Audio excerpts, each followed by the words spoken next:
OSM, the CRC on countdown 1.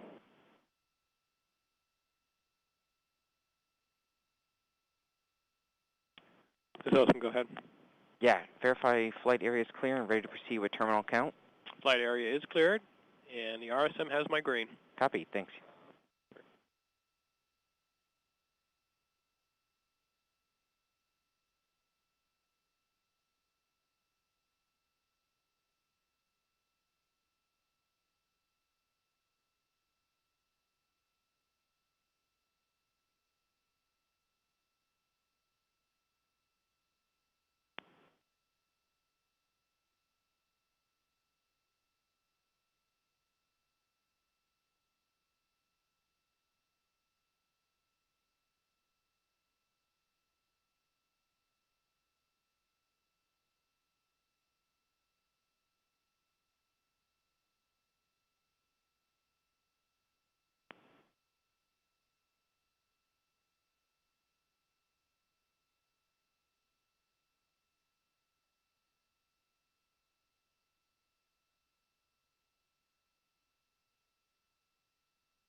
LDA, this is LD on countdown 1. Go ahead, LDA. Can you provide range status and concurrence to launch and land this evening? LDA, range is green and you are clear to launch. LD copies.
Good evening or good morning, depending on where you are.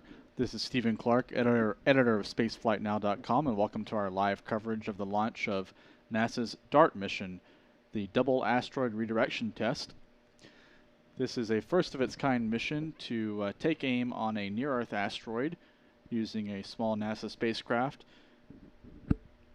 And scientists will use this mission to measure how the spacecraft disrupts the orbit of an asteroid named Dimorphos around its larger companion named Didymos. The Dart spacecraft is launching tonight from Vandenberg Space Force Base in California. And the goal of the $330 million mission is to gather data and demonstrate technology for a future asteroid deflection mission that could be an option, if necessary, in the future should astronomers find an asteroid that's on a collision course with Earth. The asteroids being targeted by the DART mission pose no near-term hazard to our planet, which is why NASA and its partners at the Johns Hopkins University Applied Physics Laboratory, which manages the mission, chose these targets for DART. The DART spacecraft is enclosed inside the nose cone of a SpaceX Falcon 9 rocket.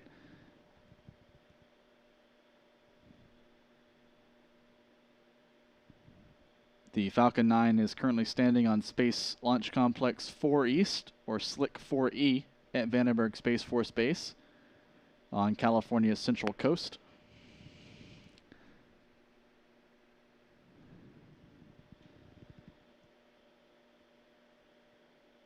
And in just a few moments, we should hear confirmation of the start of fueling of the Falcon 9 rocket. All systems right now are go for launch. Liftoff is scheduled for 1:21 a.m. Eastern Time, or 10:21 p.m. Pacific Time. That's 0621 UTC.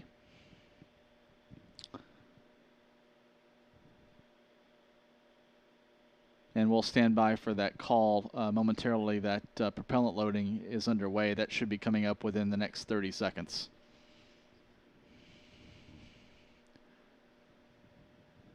Attention on countdown 1, this is Launch Director. In the need for an urgent abort, operator shall call hold, hold, hold on the primary countdown net, countdown 1.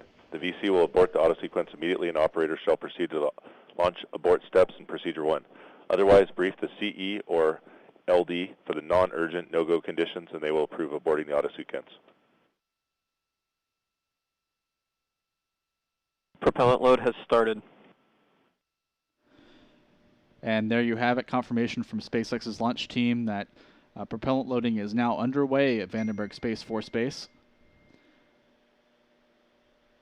This milestone kicked off the terminal countdown sequence at T-minus 35 minutes. So kerosene and liquid oxygen are now flowing into the Falcon 9. Both liquids are flowing into stage 1 at this time. Kerosene only is flowing into stage 2. Liquid oxygen will start pumping aboard stage 2 at T-minus 16 minutes. Weather conditions at Vandenberg are favorable for launch this evening, with better than 90% chance of favorable weather.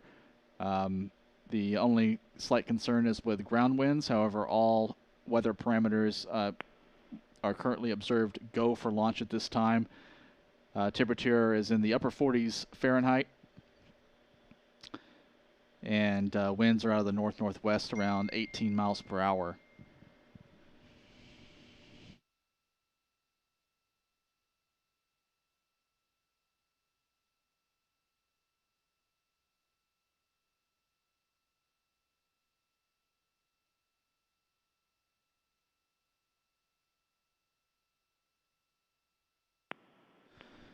So over the next few minutes, you'll see some frost start to build up on the first stage of the Falcon 9 rocket there in our live view from Vandenberg. This particular first stage booster is making its third flight to space this evening. After 2 previous missions, it debuted last November with the launch of the Sentinel-6 Michael Freilich oceanography satellite from Vandenberg. It landed back at Vandenberg a few minutes after that launch, and then flew again from Cape Canaveral in May with a payload of 60 Starlink satellites, internet satellites for SpaceX's broadband network. And then it was trucked across the country again from the Cape back to Vandenberg for launch preparations ahead of the Dart mission launching this evening.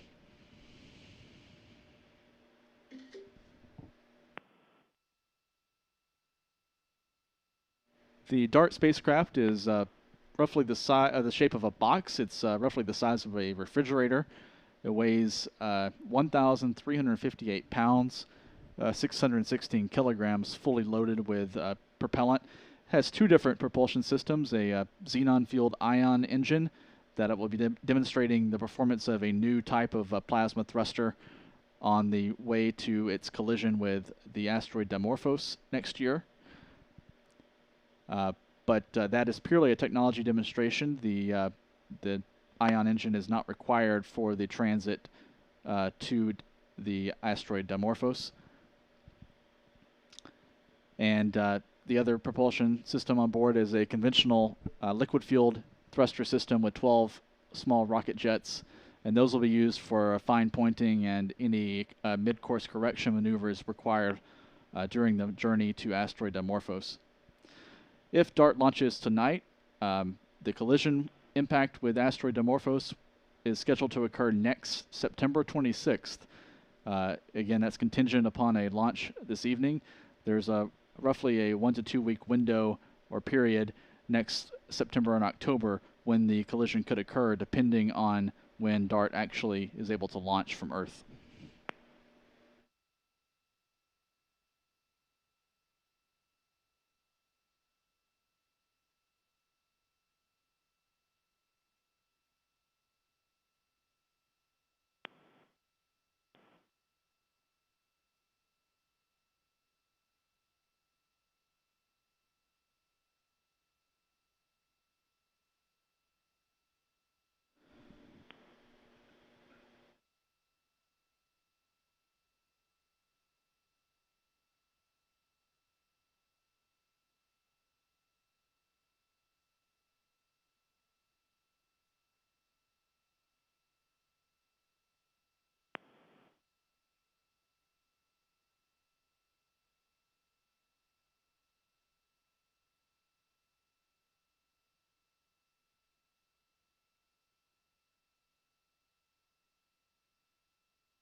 The SpaceX countdown just passed the T-minus 30-minute mark. You see the vapors starting to become apparent there in the view from Slick 4 East at Vandenberg Space Force Base as super chilled kerosene and liquid oxygen propellants begin filling up that first stage booster. And you can also start seeing some evidence of ice and frost buildup beginning about the 1/3 of the way up the booster where the liquid oxygen tank begins, just around the SpaceX, where the word SpaceX is written on the side of the rocket. You can see that start to turn more white as the super cold liquid oxygen fills up that tank, chilled to a couple hundred degrees below 0 Fahrenheit. Actually, minus 300 degrees below 0 Fahrenheit.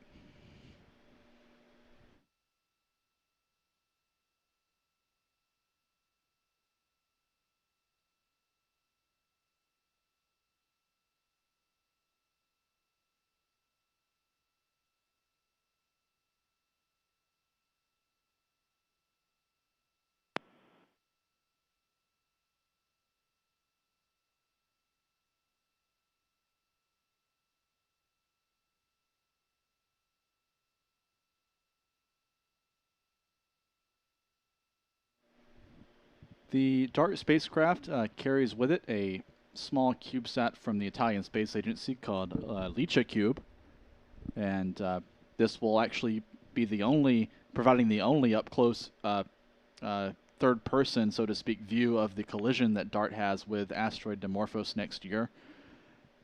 Dart will deploy this small CubeSat, it's around the size of a briefcase, 10 days before it impacts Dimorphos.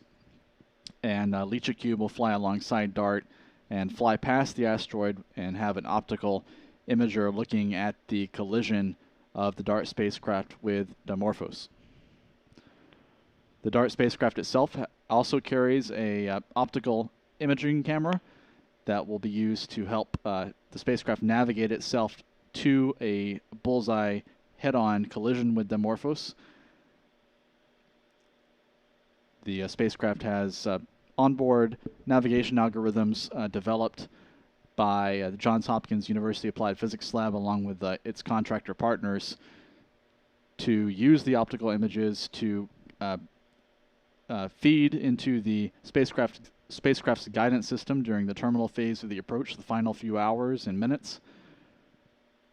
And imagery from the camera will be streaming back to Earth at a rate of around 1 image per second, allowing scientists to follow along as the spacecraft goes in for the collision.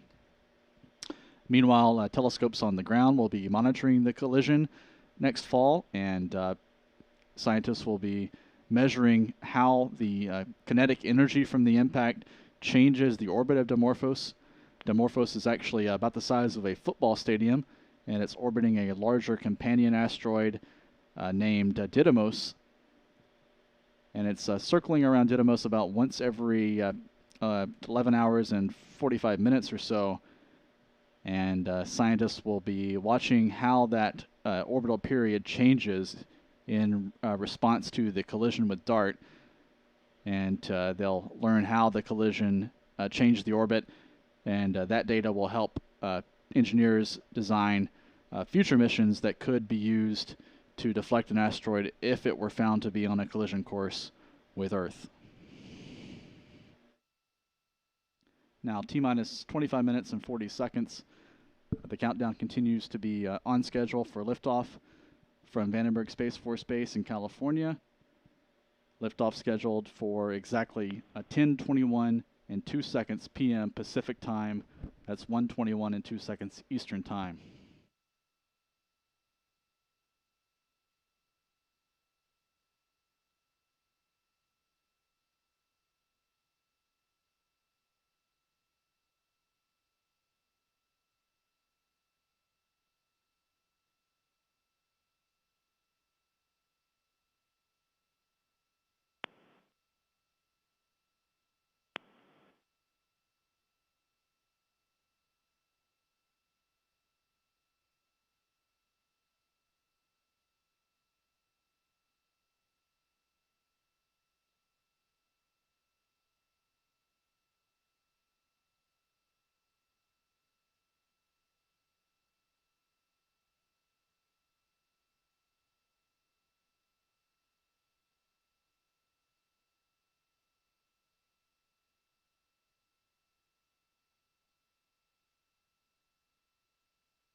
Stage 2 LOX load complete.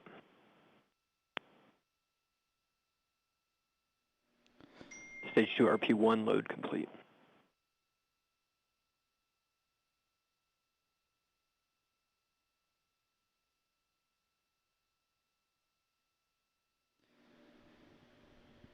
And as the countdown passes the T-minus 20-minute mark, we're seeing the customary T-minus 20-minute big vent from the strongback. This indicates the fueling process is going as planned this evening at Vandenberg Space Force Base. We just heard an update from the SpaceX launch team that the RP-1 kerosene tank on stage 2 is fully loaded, and we expect the liquid oxygen tank to begin being filled at T-minus 16 minutes.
The Falcon 9 countdown is now passing T-minus 18 minutes.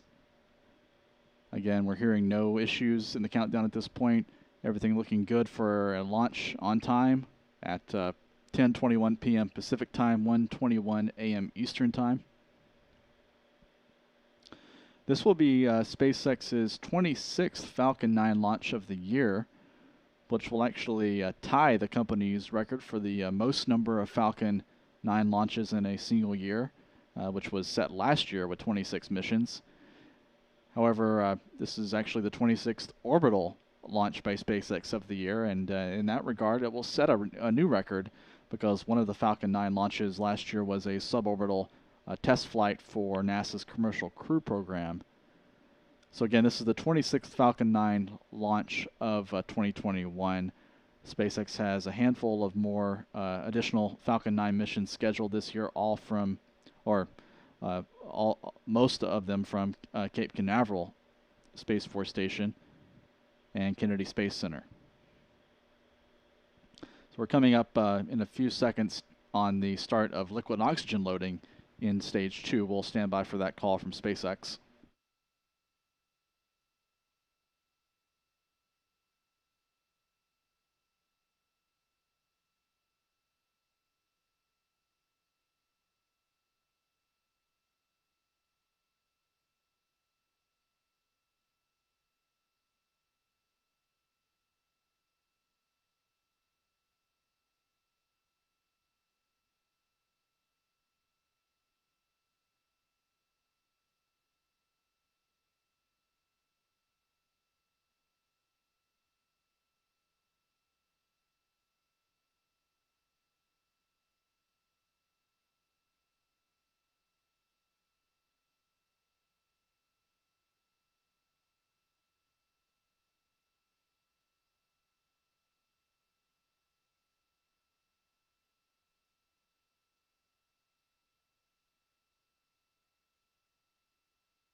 Now T-minus 11 minutes and counting. The countdown continues on track for liftoff at 10:21 p.m. Pacific Time, 1:21 a.m. Eastern Time. SpaceX's drone ship, Of Course I Still Love You, is on station around 400 miles or 650 kilometers south of Vandenberg Space Force Base in the Pacific Ocean, just west of Baja California.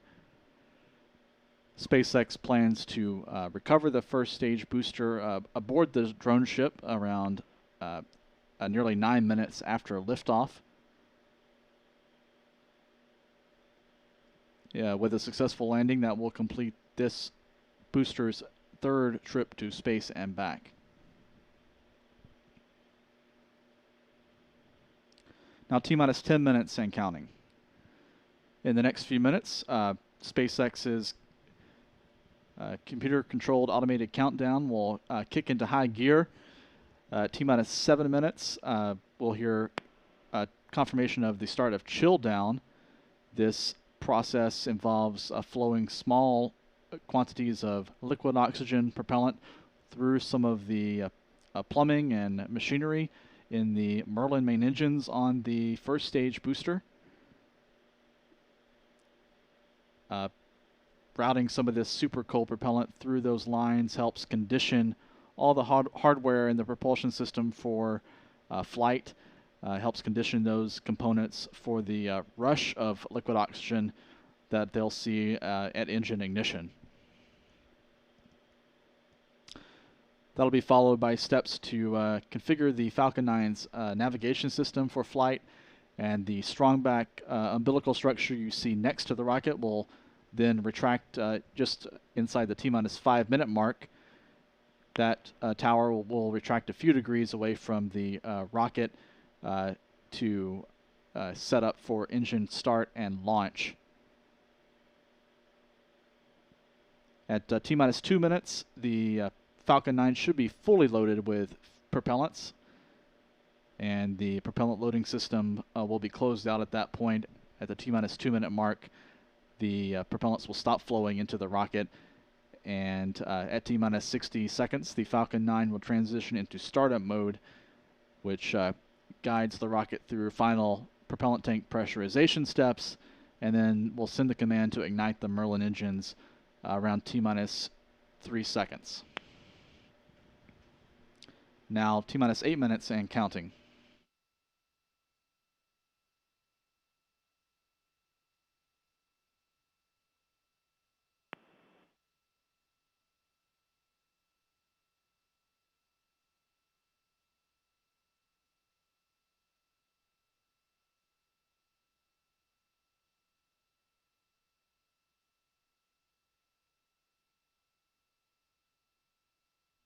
T-minus 7 minutes and 30 seconds. At this point in the countdown, the hydraulic system that governs the thrust vector control steering system on the Falcon 9 first stage should be getting configured for flight.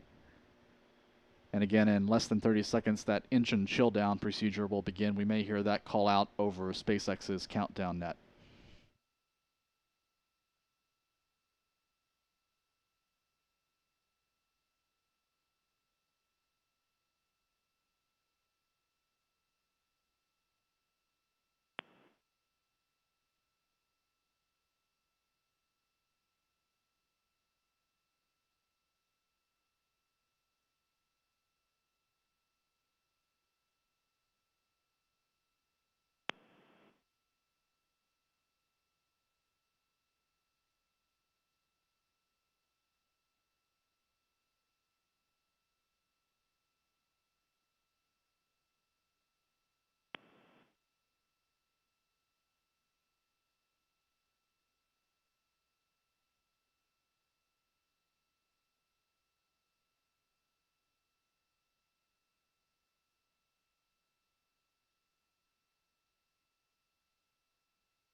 spacecraft is on internal power.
NLM, LD on countdown 1.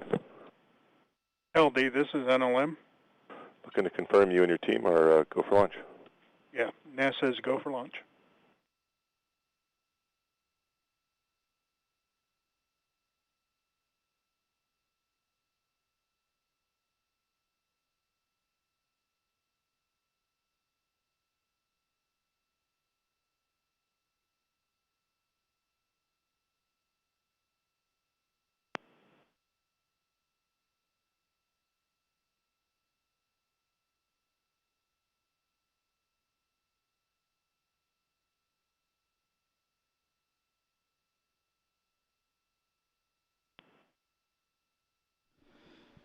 As the countdown approaches T-minus 3 minutes, you can see now the strong back structure there at Slick 4 East. Stage 1 LOX load complete.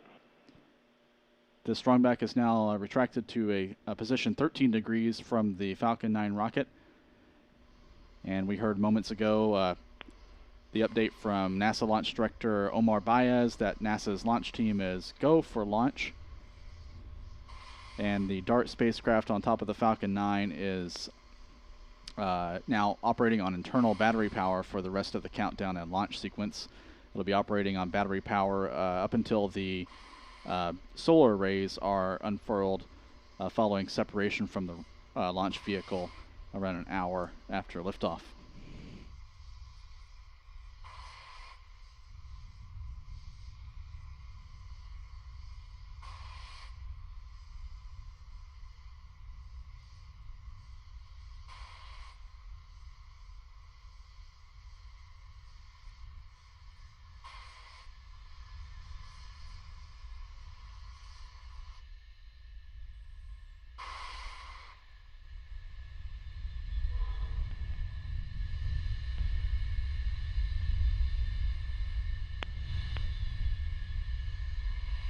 Stage 2 LOX load complete.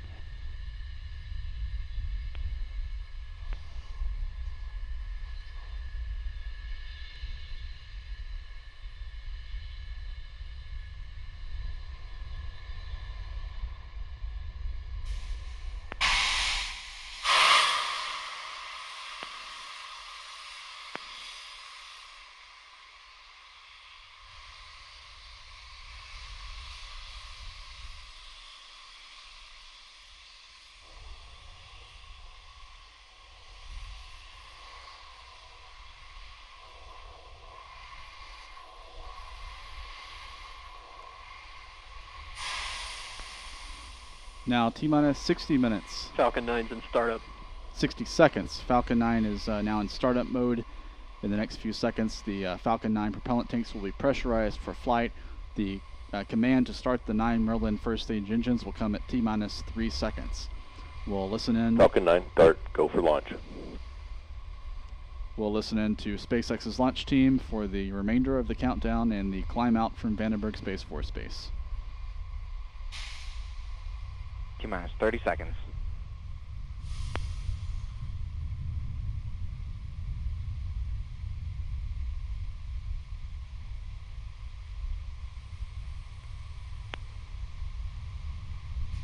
T-minus 15. 10, 9, 8, 7, 5, 4, 3, 2, 1, 0. Mission liftoff. Falcon 9 with the Dart mission on the way for humanity's first ever planetary defense test mission. Vehicles pitching downrange.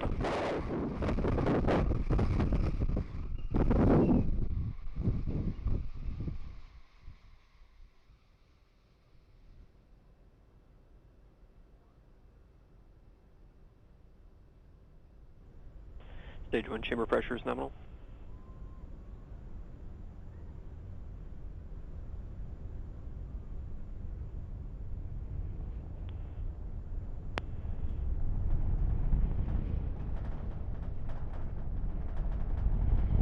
Power and telemetry nominal.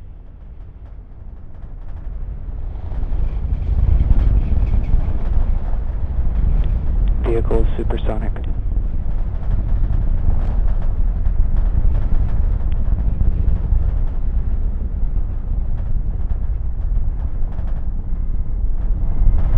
Max Q.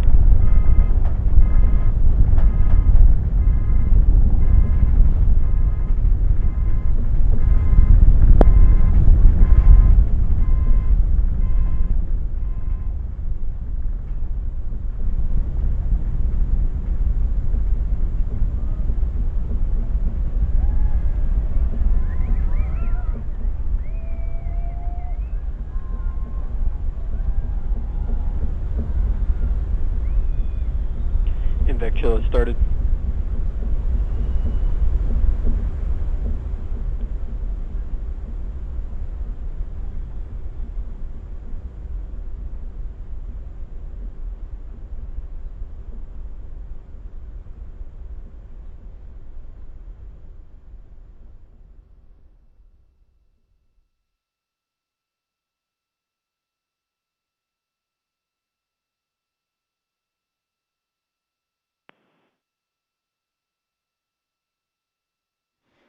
Now, fantastic views from a tracking camera at Vandenberg showing the Falcon 9 rocket heading downrange with NASA's Dart mission. Coming up on MECO main engine cutoff and stage separation momentarily.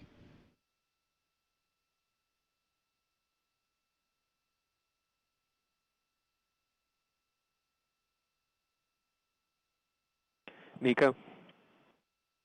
Stage separation confirmed.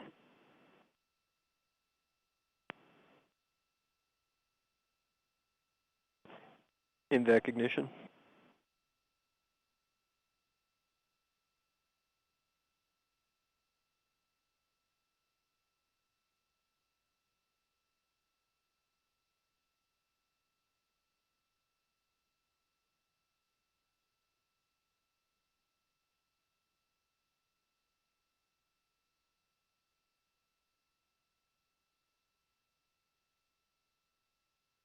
Bearing separation confirmed.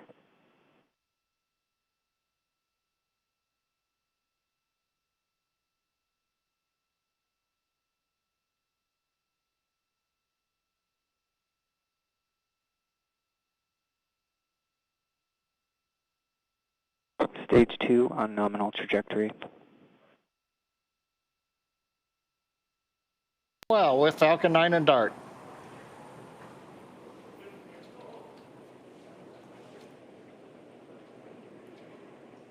What you're looking at on your screen is a live view of that MVAC engine on our second stage, burning bright. We are currently in the first of 2 planned MVAC burns for spacecraft deployment today. At T plus 6 minutes and 40 seconds, you should see on your screen, hopefully we'll get some live views of the first stage entry burn. And that entry burn will last about 30 seconds. Now for the entry burn, we do relight the center E9 engine, and then partway through we relight the E1 and E5 engines, so that we have 3 total M1D engines helping to slow the vehicle down as it passes back into the Earth's atmosphere. And again, what you're looking at on your screen is the MVAC engine on the second stage. We're getting some awesome live views. And everything is still looking nominal for stage 2. Flight guidance.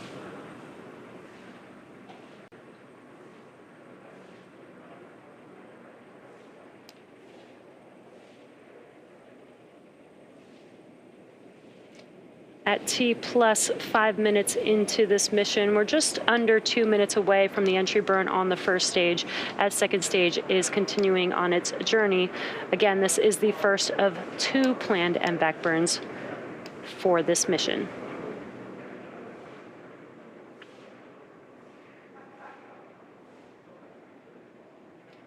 Now, the Falcon 9 booster supporting today's mission will perform this entry burn for the 3rd time because it's previously supported a Starlink mission earlier this year and the Stage 2 on nominal trajectory. Just a call out that stage 2 is looking nominal, which is great news.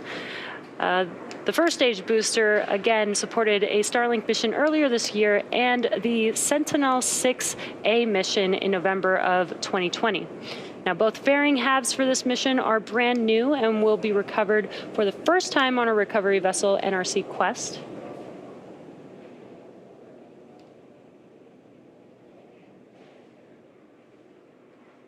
And we are just about 30 seconds away from that entry burn on first stage.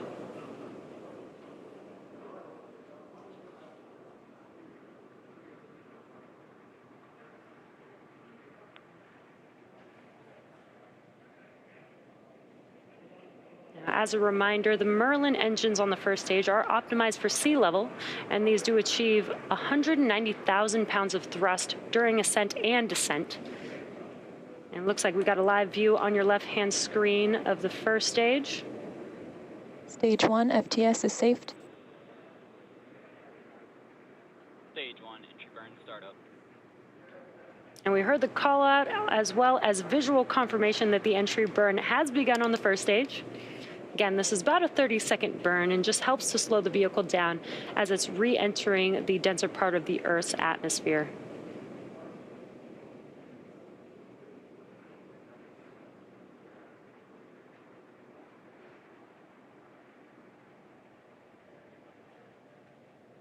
Stage 1, entry burn shut down. And as you could see, the engine shut down on your screen. We did hear a call out that entry burn is complete. Stage 2, FTS is safe. Stage 2 continues on a nominal trajectory. Now coming up in Terminal guidance. just a little over a minute will be SECO 1. That is second stage engine cutoff 1. Again, there's 2 burns for the MVAC engine on the second stage, so we are in the first burn. Expected loss of signal, Cook. So we should see this engine shut off here shortly. And about 20 seconds later, we'll see or hear the landing burn call out on first stage begin. MVAC shut down.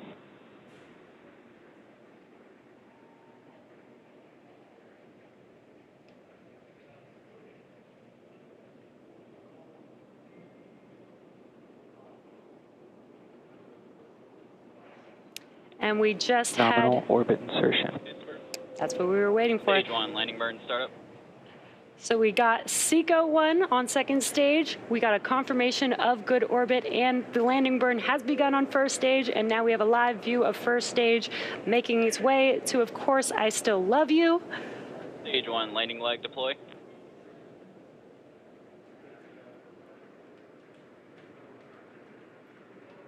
And we had some incredible views. Now we're just waiting for some confirmation of that first stage landing here in a second. As we have a live view of second stage currently with the engine cut off as it's coasting towards its targeted orbit.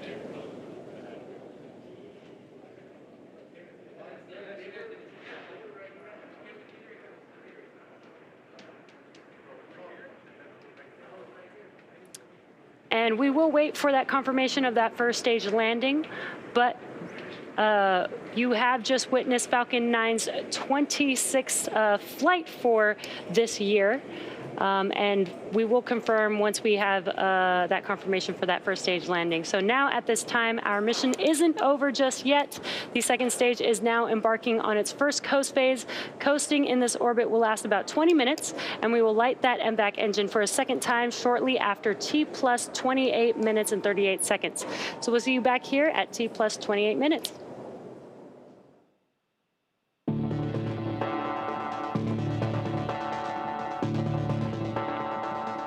Expected loss of signal again.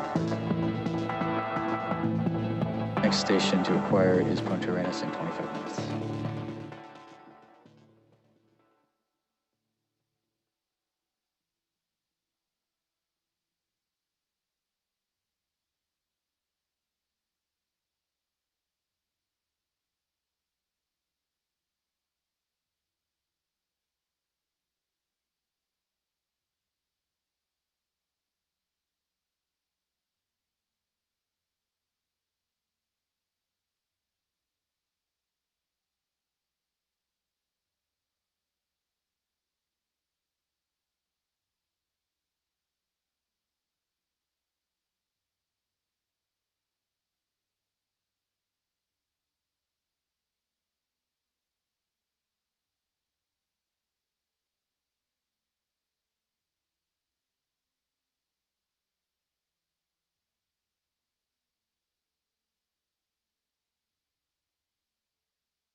Hello again.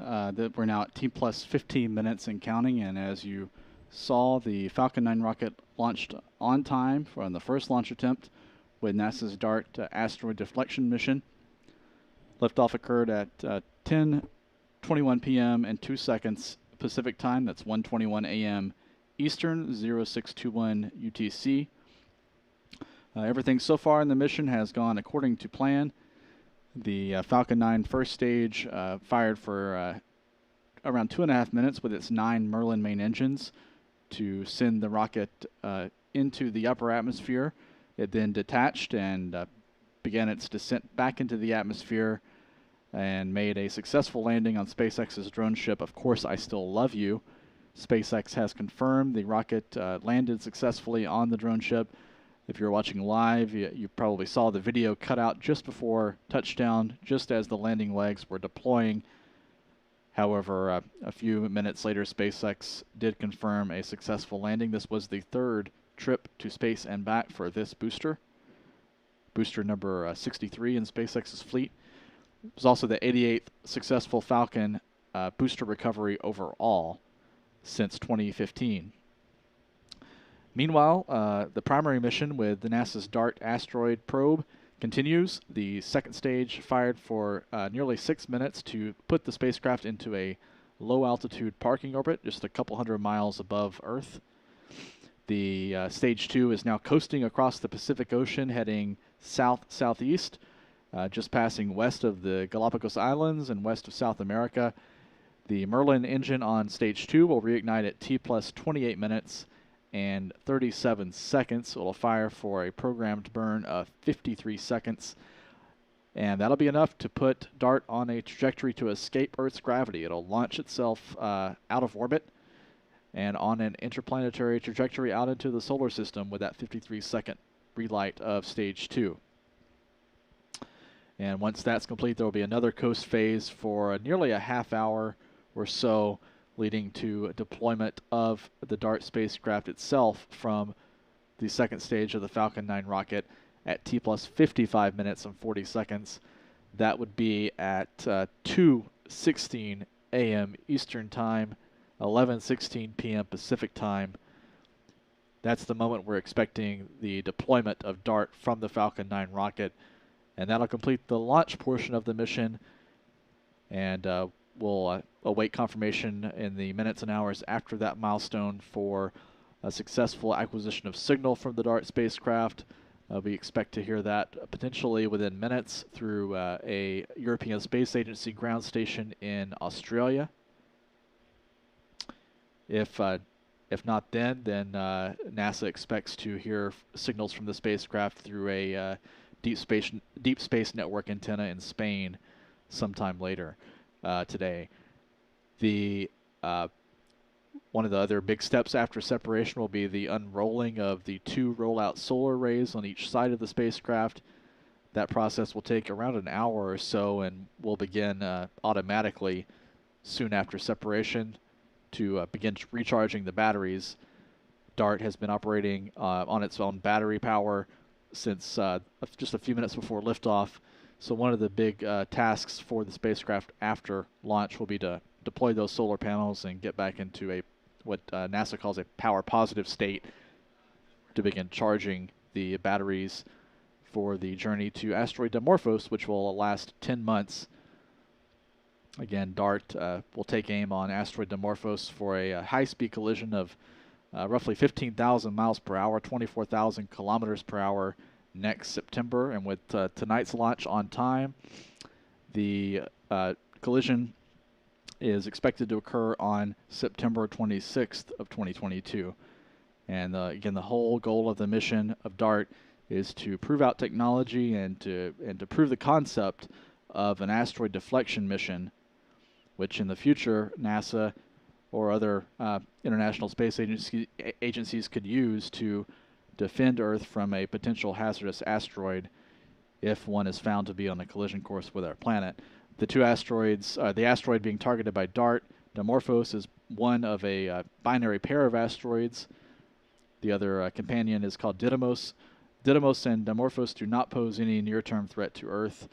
So NASA selected and scientists selected these asteroids for the target for the Dart mission to prove out this technology, to prove out the navigation algorithms to be able to steer itself onto the proper course to impact the asteroid, all autonomously using onboard software.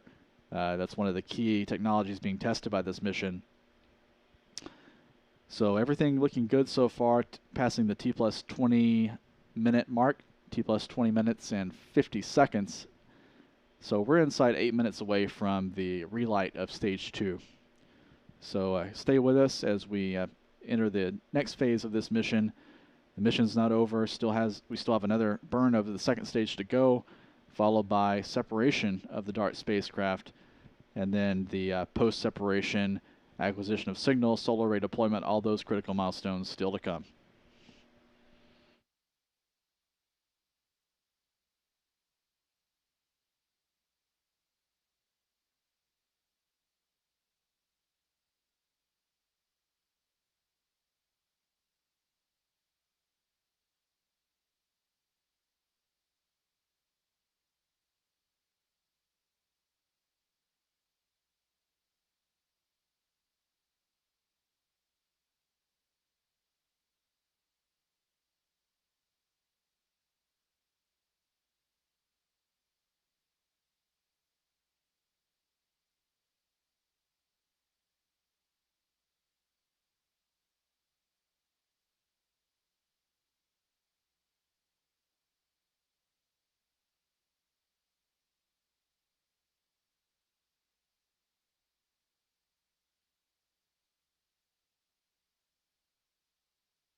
broadcast of the Falcon 9 mission carrying the Dart spacecraft for NASA.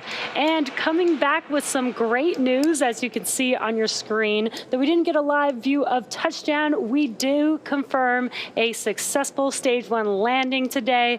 That is the third for this booster, the 25th landing for SpaceX this year, and SpaceX's 88th overall successful recovery of a first stage.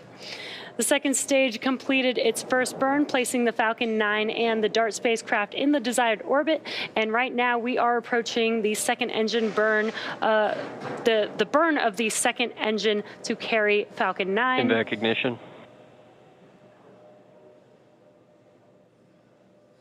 And there's that SES-2, as you can see live on your screen, lighting up there. Now this burn is planned to last a little less than 1 minute. And during that time, we will add about 3.5 kilometers per second to our velocity. Now you can see the gauge on the screen showing Stage 2 quickly gaining speed. We'll add about 3.5 kilometers per second, or about 12,500 kilometers per hour to our velocity. Again, this burn is the second burn for this mission. And cutoff should be coming up here shortly.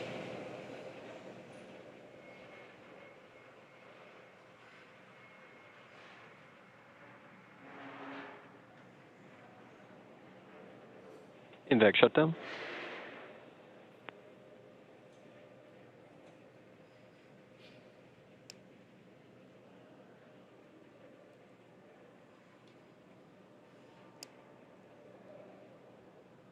We heard that call out that MVAC has shut down. Now just waiting for confirmation of good orbit. Nominal escape burn. And there is that confirmation of a nominal escape burn. Jesse called out nominal escape burn. What that means, the Falcon 9 second stage, with Dart still attached, has escaped Earth's velocity. It's now in what's called a heliocentric orbit. It's circling the sun in an orbit that takes it from just inside the Earth's orbit to just outside, where in 10 months, the Dart spacecraft and those 2 asteroids should arrive at the same time. Now, the Dart spacecraft is still attached to Falcon 9's second stage, so we've got one more major activity remaining in the launch mission, and that is spacecraft deployment. It's timed to occur at about T plus 55 minutes and 42 seconds. So we're going to take another short break, and we'll see you back here at T plus 55 minutes for the Dart spacecraft deployment.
And there you have it. Moments ago, we saw a live view of the Merlin vacuum engine on the second stage of SpaceX's Falcon 9 rocket burn for nearly 1 minute.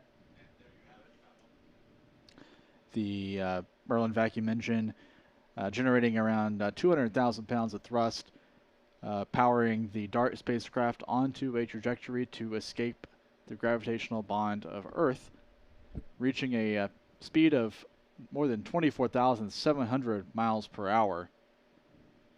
It's around 39,700 kilometers per hour at its top speed. You can see that velocity figure now declining as Earth's gravity begins to tug on the Dart spacecraft. It'll be losing speed as it heads away from the planet, but it is on a nominal escape trajectory according to SpaceX, now passing 550 kilometers and climbing fast. The next major event will be the separation of the Dart spacecraft. That will occur in about 22 minutes or so at T plus 55 minutes. We're expecting that at 2:16 a.m. Eastern Time, 11:16 p.m. Pacific Time. And that'll occur as the Falcon 9 upper stage and Dart are somewhere just south of Australia, roughly just south of Australia, in range of a European Space Agency tracking station that will attempt to be the first ground station to acquire signals from Dart after it releases from the top of the Falcon 9 rocket. Everything looking good so far with the mission, as the Dart spacecraft is on its way to asteroid Dimorphos.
Now 43 minutes into the flight of SpaceX's Falcon 9 rocket with the Dart spacecraft for NASA. You're now seeing live views from a pair of onboard cameras on the Falcon 9's upper stage, and now a view of a graphical map showing the position of the rocket as it climbs away from Earth, now passing 3,100 kilometers. That's nearly 2,000 miles above Earth right now, following that escape trajectory that was achieved by the second burn of the Merlin vacuum engine on stage 2. That completed around 14 minutes ago. Everything, as far as we can tell, is on track for separation of the Dart spacecraft. That is coming at 2:16 a.m. Eastern Time, 11:16 p.m. Pacific Time. And that'll be the final major milestone during the launch portion of the activities tonight. Still to come after separation will be the first acquisition of signals from Dart a few minutes later, and also the unrolling of the 2 solar panels on each side of the spacecraft. Those will unfurl to a span of more than 60 feet, or about 19 meters tip to tip. These rollout solar arrays are produced by a company called Redwire, and they roll out sort of like a floor mat, as you might imagine. A little bit different than conventional solar arrays that are often used on satellites, which kind of unfurl more like an accordion. These solar arrays have some advanced solar cells to produce a high power efficiency during the 10-month cruise to asteroid Dimorphos, and the rollout solar arrays also are able to fold up into a more compact launch canister than traditional accordion-style solar arrays.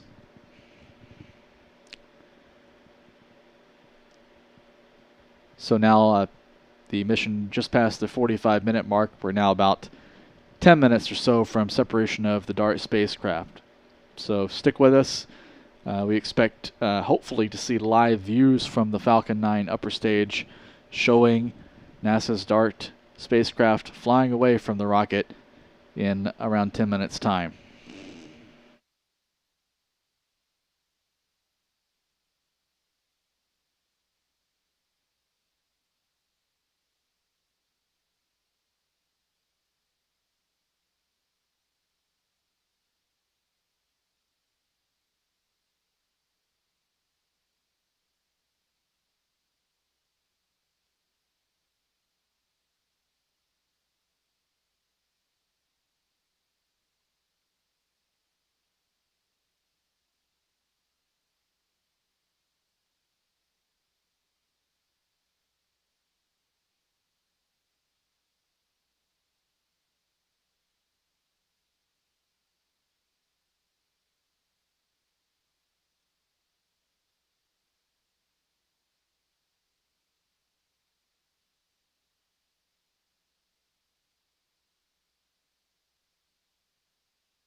If you're continuing to watch the live view from the Falcon 9 upper stage, you can pretty easily see that the curvature of the Earth is becoming more and more pronounced as the upper stage heads off into deep space, now passing an altitude of 5,380 kilometers. There you see the swirls of clouds on Earth. T plus 50 minutes and 22 seconds. Around 5 minutes and 20 seconds remaining until separation of NASA's Dart spacecraft.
Got the pictures? And it's 2 second stage engine burns that have put DART on an escape trajectory from Earth.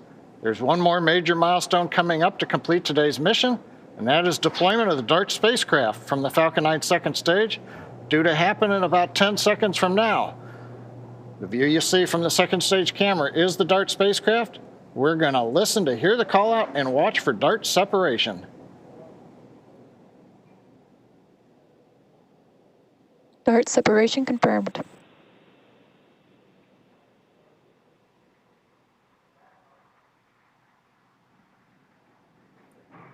And to those watching, you're witnessing a successful deployment of the Dart spacecraft. The impact of the Dart spacecraft with the small asteroid Dimorphos is scheduled to happen sometime between the end of September and early October in 2022, when the double asteroids are closest to the Earth. Now, during impact, the spacecraft will be traveling roughly 15,000 miles per hour or 4 miles per second. This is going to be an exciting collision to witness, and we wish everyone at NASA the best of luck with the rest of the mission. Those are some incredible views there. Now, one quick clarification. This is actually the 95th recovery of a Falcon first stage, which is the 88th for a Falcon 9. And with successful payload deploy, that brings our webcast to a close. For continuing coverage of the NASA mission, head on over to nasa.gov/live or check them out on their social channels. Thank you to NASA for entrusting us with the DART mission, as well as the range for their support. And of course, thank you to all of our viewers. We hope that you enjoyed the webcast this evening, and we'll see you again soon.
Now, 1 hour, 1 hour since the launch of NASA's Dart mission, we saw moments ago the separation of the spacecraft from the Falcon 9 rocket's second stage. The Dart spacecraft, shaped roughly like a box and about the size of a refrigerator, with a fully fueled mass of 616 kilograms, or 1,358 pounds. We saw that spacecraft flying away from the Falcon 9 rocket in a live view from the rocket's onboard camera. Meanwhile, we just heard confirmation from the European Space Agency moments ago that one of their antennas at New Norcia in Australia has acquired the first signals from the Dart spacecraft since the launch. This confirms the spacecraft is alive and transmitting signals after arriving in space, thanks to a ride from the Falcon 9 rocket after liftoff from Vandenberg Space Force Base in California. So for the rest of the way, we'll switch over to NASA television, which is providing coverage of the acquisition of signal, which just happened, and as well we'll stand by for updates on NASA TV from officials regarding the deployment of Dart's solar arrays. So thank you for joining us for our live coverage of the launch of NASA's double asteroid redirection test from California's Central Coast. And we hope you join us for future launch coverage. The next launch here at Cape Canaveral is scheduled for December the 1st. That's a week from today, when a Falcon 9 rocket is scheduled to launch the next batch of Starlink satellites from Pad 40 at Cape Canaveral Space Station. Again, that launch on December the 1st. So join us then for live coverage. Until then, I'm Stephen Clark from Spaceflight Now. Thanks for joining us.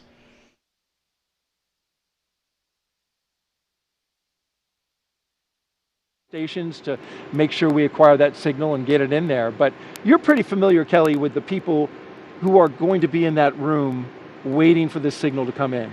Well, the Planetary Defense Coordination Office and the Planetary Science Division have been working with the Applied Physics Lab and with the co-investigators at other institutions for a long time on this. And yes, it's a mission, it's a task. People have their jobs that they need to do, but I mean, these are individuals who are really passionate about what they're doing, and so they're really taking this to heart, and I'm sure they're still on pins and needles as they work their way through this part of the mission. Speaking of pins and needles, there we see the room there, as you can see at the lower bottom of your screen, awaiting Dart acquisition of signal, and that area right there is called the command pit at APL, and so those folks are patiently and intently listening for communication from Dart to the ground.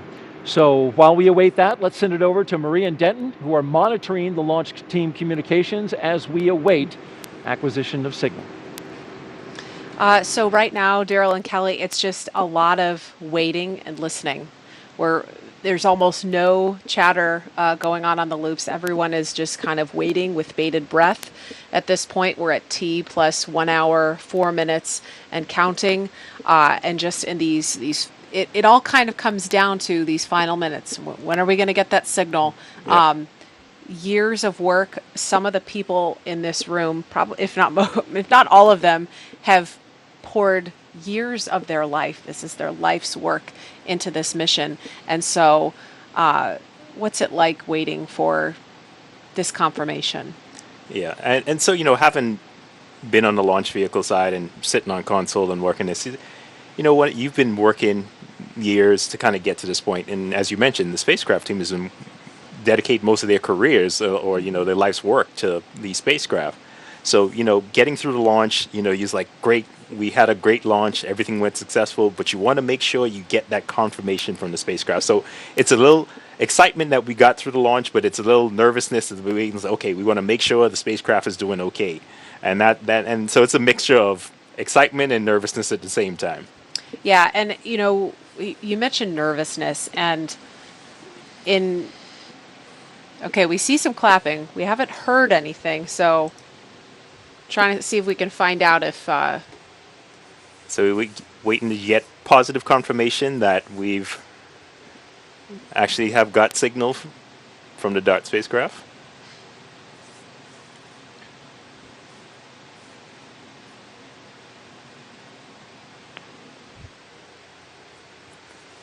So we're just waiting to get word.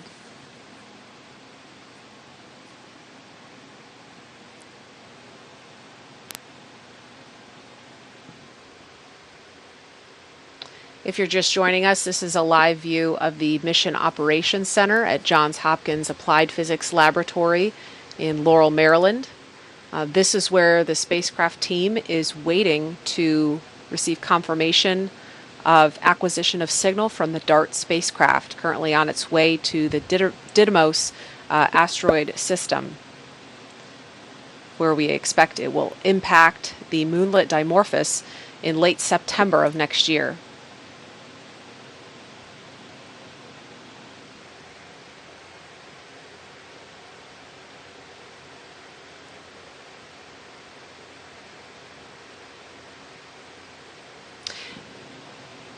And Denton, while we wait to hear whether we have acquisition of signal, I was going to mention, the teams rehearse this many, many times. There are pages and pages of procedures that have to be followed down to the letter, and you go through everything a final time during the mission dress rehearsal. This team did that less than a week ago from the control rooms here in Vandenberg, at Johns Hopkins, all around the country. And this is the one thing that you can't really predict. You don't really know when it's going to happen. Right. So it all comes down to different the environments and different variables that play out on launch day.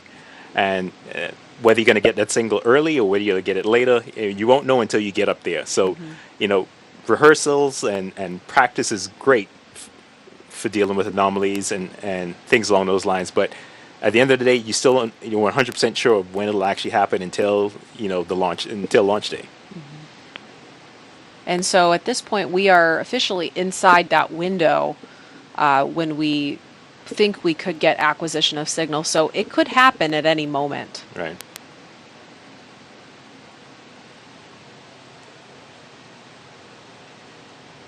And you can look in the room and you can kind of see that nervous energy of people just waiting to get that confirmation of spacecraft, I would say first signal from the spacecraft, and make sure that the spacecraft is doing well.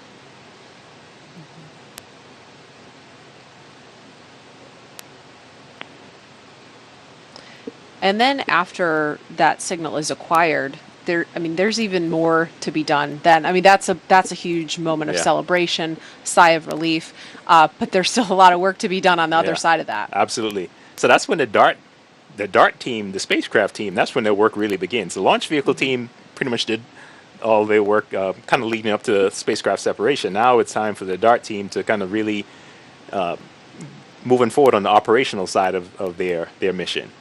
At this point, because they spent years developing the technology, building the spacecraft, and now, since we've had a successful launch, the operational side of their mission really begins.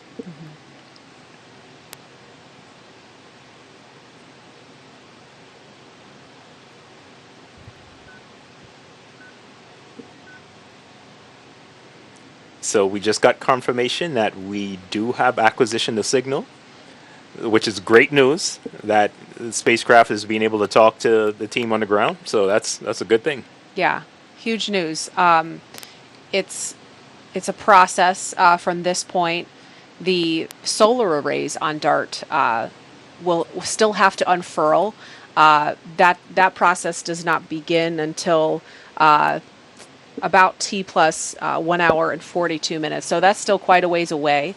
And that process, once the first one begins to unfurl, that happens very gradually, and then it's almost an hour before the second one is fully unfurled, and the span of those stretches fully out into space, each one reaching almost 30 feet in either direction, and they are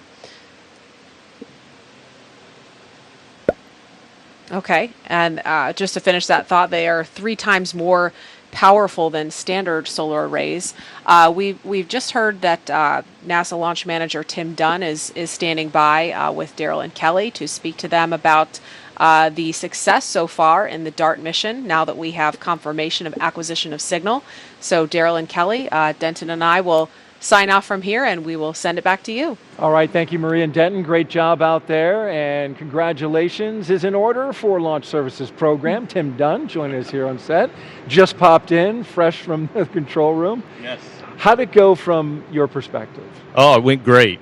Just terrific. We got it all settled in about 3.5 hours before T0. And we had a couple of minor issues with a little bit with the pad, a few items with the rocket. But it's amazing, Daryl, to watch the integration of the NASA team and the SpaceX team work through anomalies and issues to make sure that we are tracking to that precious 1 second instantaneous window that we had to hit. Obviously, we had perfect weather today, so that was not a player at all. No range instrumentation issues at all. So it was just a terrific countdown, and any countdown that ends in a successful launch followed by spacecraft separation is a great day. Absolutely. And what a show out there outside as well. Clear skies. You don't get that all the time in Vandenberg. That's You correct. just see it straight up, and there were some great camera views as well. Yes, yes. We got a peek out of the window at the SpaceX facility and got to see probably about the first 30 seconds of flight. Looked gorgeous from North Vandenberg. Nice. Oh, fantastic. And 1 second launch window and no rest for the weary. It's been quite an end of the year for you here with lots of launches. What has that been like? It's been very busy. You guys know we started off just 2 months ago, Landsat here at Vandenberg. A month after that, middle of October, Lucy back on the East Coast. And here we are, right before Thanksgiving with a successful Dart launch. And we turn right around. 16 days from now, we'll be launching IXPE on a Falcon 9 from Kennedy Space Center. And then just a few more months after that, a GOES launch early in 2022. So just a very busy time, but a very exciting time for Launch Services Program. Well, it certainly has been the end of the year. Lots of launches, as you mentioned. Got to get going in the early part of next year as well. Yes. But you get to enjoy this one now a little bit, and congratulations to you and the team. Oh, well, thank you so much. It means a lot to be able to launch on the 23rd of November and be able to get a lot of folks on airplanes tomorrow so they can be home with their families. You betcha. For Thanksgiving. I'm one of those, so thank you. Wonderful. Thank you. All right. Well, our coverage of the Dart mission is coming to a close, but you can keep track of Dart and get updates on Twitter. Just go to @AsteroidWatch on all of the platforms, Twitter, Facebook, and Instagram. So thank you for watching our NASA coverage of the Dart launch from the Vandenberg Space Force Base in California. We want to give all our guests a special thanks for participating in the show. And a special shout out to my co-host, Kelly Fast. Thank you so much for being here. Oh, thank you, Daryl. This was so much fun. Congratulations, and we look to hear more from you in the fall of next year. Ready to cheer on the team. They've been fabulous. All right. Fantastic. So we leave you now with a replay of the Dart launch from right here at the Vandenberg Space Force Base in California. Good night, everyone, and remember to keep looking up. T-minus 15. 10, 9, 8, 7, 6, 5, 4, 3, 2, 1. And liftoff of the Falcon 9 and Dart on NASA's first planetary defense test to intentionally crash into an asteroid. So we're getting a nice view of the onboard cameras from the Falcon 9. So you can see it looking towards the aft end of the first stage. And you can see those engines coming to life. Stage 1 chamber pressure is nominal. And Falcon 9 will be reaching max Q in just seconds, the moment of peak mechanical stress on the rocket.